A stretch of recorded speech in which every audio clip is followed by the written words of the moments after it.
योगी जी, लेकिन कुछ लोग कह रहे हैं जिस तरह से आप अपनी पूरी कैबिनेट को लेकर गए और डुबकी लगाई, उन्होंने कहा ये शो ऑफ ज्यादा है। और जो शब्द उन्होंने प्रयोग किए, मेरे ख्याल से मैं बोल भी नहीं सकूंगी, लेकिन उन्होंने कहा कि छपरी के डैश डैश की तरह यहाँ पर डुबकी लगाने आए हैं।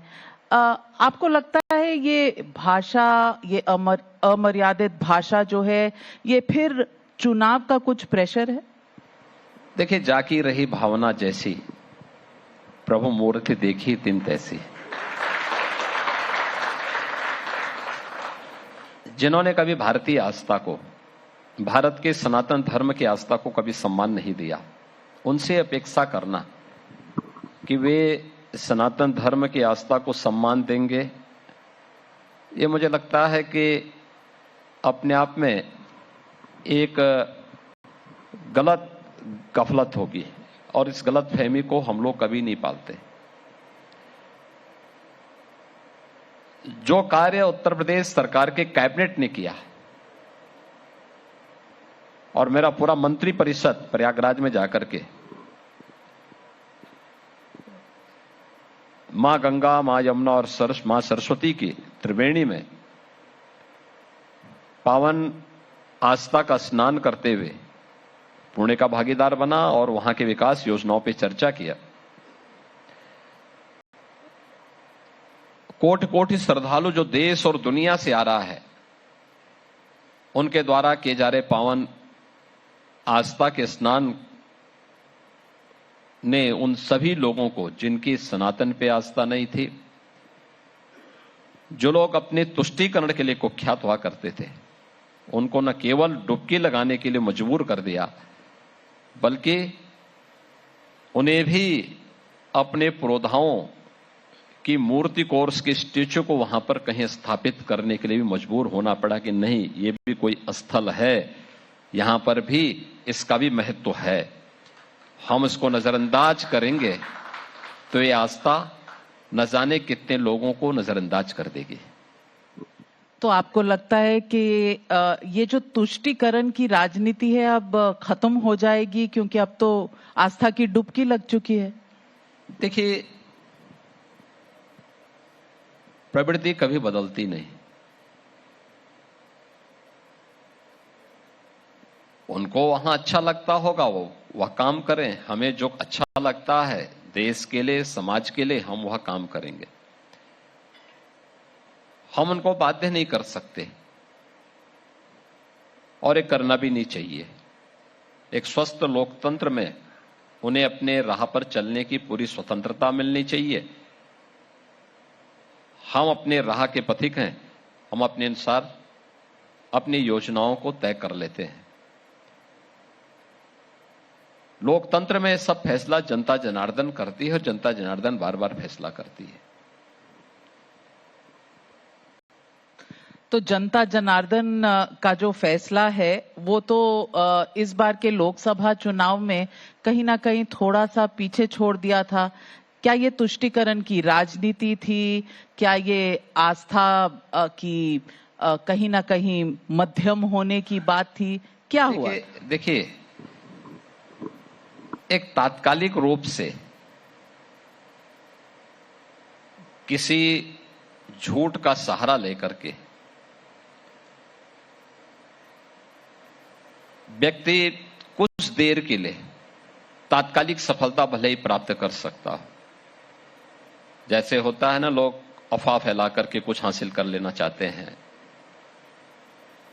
लोकसभा चुनाव में ऐसे ही इन लोगों ने तमाम प्रकार के झूठ और फरेब का सहारा लिया था कि भारतीय जनता पार्टी आएगी तो आरक्षण समाप्त कर देगी, भारतीय जनता पार्टी आएगी तो बाबा साहब भीमराव के अंबेडकर जी के द्वारा बनाए गए संविधान को बदल देगी, इंडी गठबंधन की सरकार आएगी तो खटाखट 1 लाख रुपए सबके खाते में चला जाएगा। ये तमाम बातें इनके द्वारा और बाकायदा सोशल मीडिया, डिजिटल मीडिया का दुरुपयोग करते हुए इन लोगों ने किया। ये लोग परेशान थे इस बात को लेकर के कि वास्तव में भारत के संविधान आजादी के बाद सबसे ज्यादा सम्मान अगर किसी ने किया है तो प्रधानमंत्री मोदी जी है।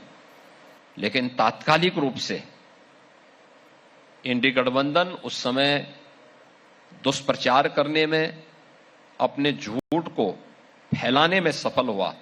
लेकिन जैसे ही जनता जनार्दन को वास्तविकता का पता लगा तो इनको चारों खाने मुंह की खानी पड़ी। हरियाणा हो या महाराष्ट्र या फिर उत्तर प्रदेश के अंदर बाई इलेक्शन 9 में से 7 भारतीय जनता पार्टी जीतती है। ये चीजें दिखाती हैं कि सत्य को बहुत दिनों तक आप ढक करके नहीं रख सकते, वह उजागर होगा, अवश्य होगा। और वही उजागर अभी हाल ही के इलेक्शन के दौरान उसके परिणाम के माध्यम से भी हुआ है।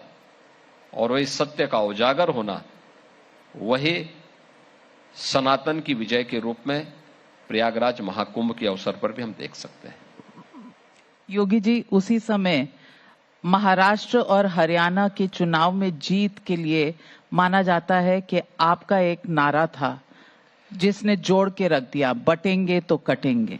देखिए, मेरा नारा नहीं, हम लोगों ने एक कार्यकर्ता के रूप में हम लोग भी उस पूरे कैंपेन में भाग लिए थे। लेकिन ये पिछले 10 वर्ष के अंदर प्रधानमंत्री मोदी जी के नेतृत्व में भारतीय जनता पार्टी की हरियाणा की सरकार ने, महाराष्ट्र के अंदर भारतीय जनता पार्टी की सरकार ने प्रधानमंत्री मोदी जी के मार्गदर्शन नेतृत्व में जो उपलब्धियां हासिल की थी, उन उपलब्धियों के साथ साथ आम जनमानस को इंडी गठबंधन की वास्तविकता का पता लग गया था, तो इसलिए उन्होंने उनको जवाब भी दिया। दिल्ली में बटेंगे तो कटेंगे का नारा चलेगा? देखिए, दिल्ली में बहुत सारे मुद्दे हैं और सभी प्रकार के मुद्दे दिल्ली में सामने आएंगे जो वहां तो इंडी गठबंधन तो है नहीं बचा हुआ। वो तो जितने उसमें लोग जुड़े हुए थे, जितने दल जुड़े हुए थे, उतने ही उसके अलग अलग भाग में वो विभाजित भी हो गया है। लेकिन वहां पे आम आदमी पार्टी है, कांग्रेस है, ये सभी अपने अपने मुद्दों पे लड़ रही है और दिल्ली को कैसा नारकीय स्थिति में पहुंचा दिया है आम आदमी पार्टी ने पिछले 10 वर्ष के अंदर। तो जनता जनार्दन के पास सबसे अच्छा जवाब इस समय मांगने का है। और मैंने इसीलिए कहा दिल्ली के अंदर भी कि दिल्ली में कि भाई, मैं प्रयागराज में उत्तर प्रदेश सरकार का सभी पूरा मंत्रिमंडल वहां जाता है, संगम में स्नान करता है। और महाकुंभ मेला प्रारंभ होने के पहले भी मैं कई बार गया और जब भी गया मैंने वहां आचमन भी लिया और स्नान भी किया। हमने यही बात कही कि अगर मैं प्रयागराज में मां गंगा, मां यमुना और मां सरस्वती की पावन त्रिवेणी में पूरा कैबिनेट जाता है, कोटि कोटि श्रद्धालु वहां जाकर के डुबकी लगाता है, आचमन करता है, तो क्या श्री अरविंद केजरीवाल जी और उनकी कैबिनेट 5 फरवरी के पहले यमुना जी में जाकर के सामूहिक रूप से डुबकी लगा करके और उस जल का आचमन कर पाएंगे?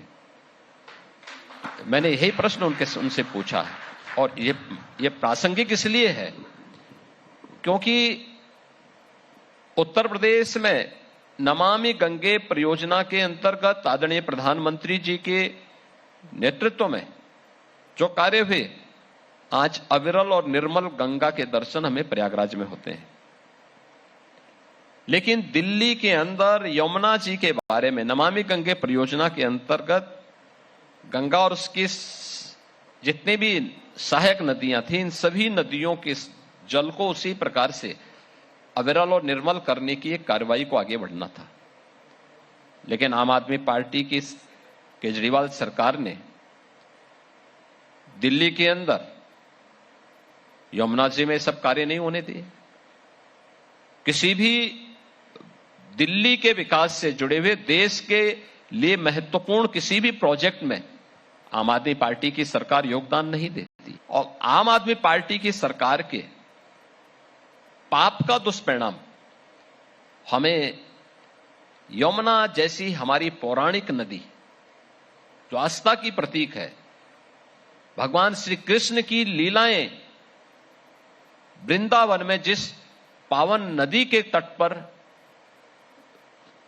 सबके सामने आई थी, उस पावन नदी को एक गंदे नाले के रूप में बहते हुए हम लोग मथुरा वृंदावन में देख सकते हैं।